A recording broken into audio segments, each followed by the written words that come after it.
one of my favorite books called Letters from the Earth. And it's a book written by Mark Twain, the American author and humorist. And it's a funny book. It's a silly book on really a very serious topic, a deeply human question, one that we've all asked at one point in our lives.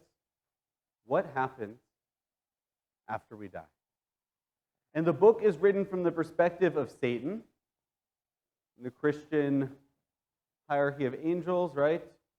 Satan is sent away from the heavens for his rebellion against God. And so the book is Satan writing back to his brothers and sisters in heaven, the other angels, about his experiences wandering on earth. And there are several times throughout the book that it comes up again and again. The human idea of the afterlife. What is it that happens after we die? And Satan remarks how funny it is to him that these human beings have no idea what it's really like up there in heaven.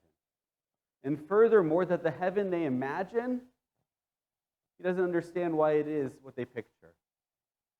They talk about harp music all day long up there, he writes back. They can't sit through a harp concert here. None of them go. They think about all day long, they'll sing praises to God with the other angels up in heaven. Most of them don't even show up to church, let alone sit through the whole service without falling asleep. And it goes back and forth like that. The point being, at least in the book, that humanity has no idea what happens really after we die.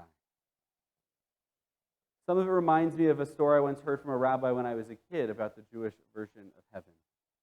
That it's a great Beit Midrash, Olam Haba, the world to come. And we get to sit and we get to learn Torah from the greatest rabbis of all time.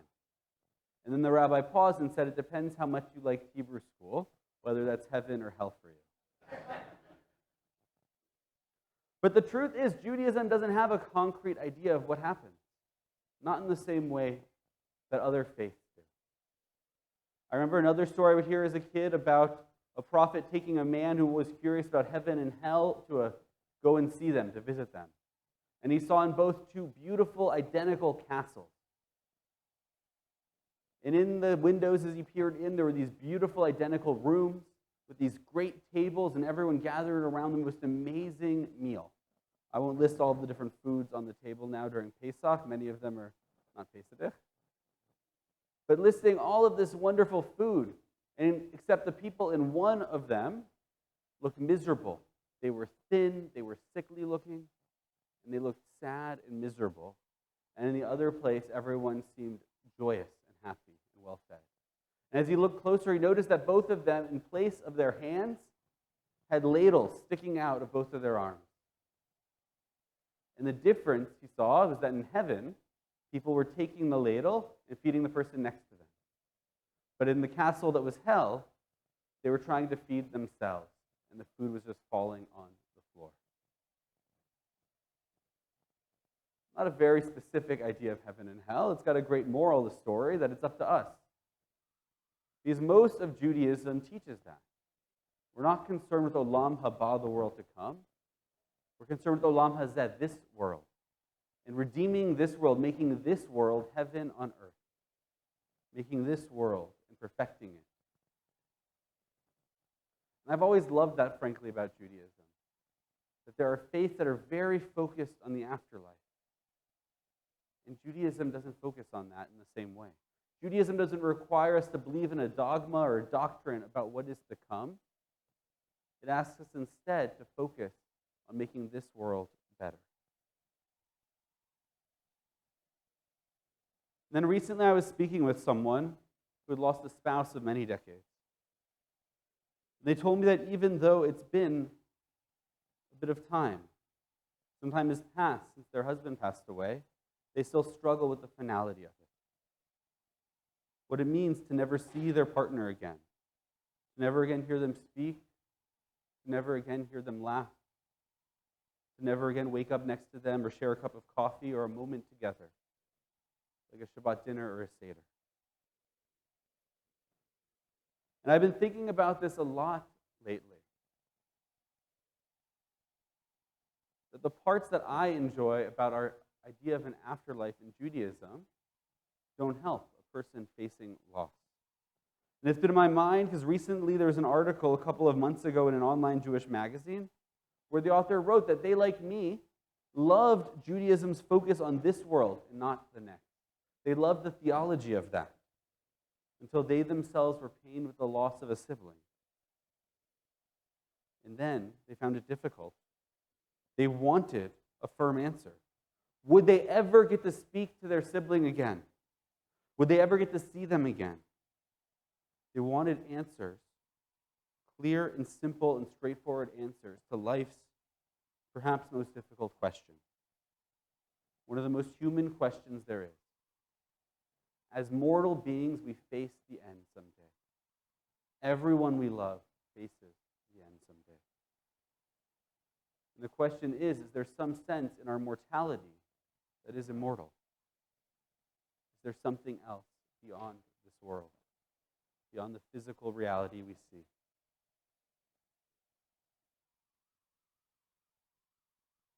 So today is the final day of Passover. And today we recite the Yizkor service as we remember those we've loved and lost. And the two are deeply linked together, Passover and Yizkor. And the two of them, we make the same mistake. We too often think that Passover is just about the past. We rid our homes of chumetz. We eat matzah to commemorate what our ancestors did long ago when they were brought out of Egypt, the Exodus. We read from the Haggadah and we sit at our seders, we're telling stories of long ago, commemorating how our ancestors, 2,000 years ago, remembered their own ancestors when they left Egypt 1,000 years before. We focus during Pesach so much about the past. But the truth is, the Seder isn't just about the past, it's about the future. The matzah that we break, the middle matzah, becomes the afikomen. We break it in half, and there's no blessing, there's no prayer said over it. And we set that middle half, the larger piece of the middle half aside, to become our dessert following the meal. We set it aside for the future. It's not about the past, but what's to come. The bread of affliction, the reminder of our past, the reminder of our pain becomes the dessert. A bread of hope, of future. A bread of potential waiting to someday be fulfilled. The broken matzah becomes a source of celebration. That section when we eat it is called sifon, secret, hidden. Because the future is hidden from us. There are questions that have no answer. And anyone who says they know for certain what happens after we die, anyone who says with certainty that they know what happens is lying to you. But there is something we do know for certainty. And it's about that brokenness that becomes a source of celebration.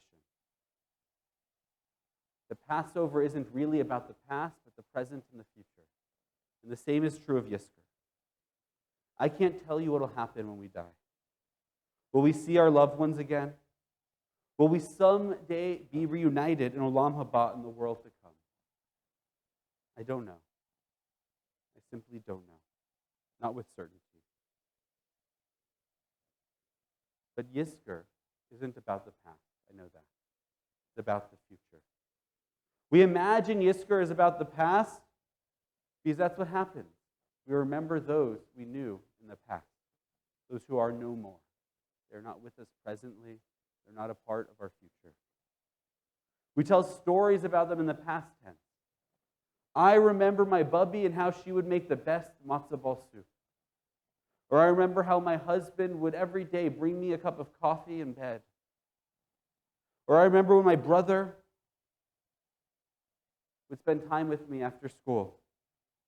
Or my sister and I would get together every year for a girls' weekend, a retreat. I remember my friend and how we stayed in touch throughout life and they were always there for me in the difficult moments. Or my teacher that supported me and made me who I am today. We tell these stories in the past tense. But Yizkor isn't about the past. about the present and the future. In a moment, as we recite the words of Yizkor, in our private prayers, we say, Hineni nodev tzedakah be'ad haskarat nishmato. I pledge tzedakah in their memory. And that's the secret to our immortality. That's the secret to Yizkor. This statement that I am who I am because they live. That I am different because they love. That I will do good because they were good. And they shared their goodness with me. I will live their values. And in doing so, the person we remember lives too. In the traditional prayer, we commit tzedakah. But the truth is, we can commit anything. We can commit to live by the values that they taught us. Not just to remember them in the past tense, but to live them today and tomorrow.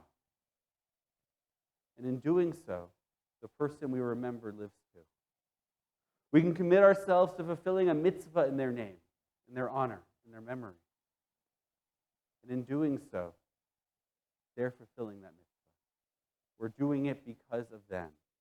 We are the monument, the testament to the person we remember.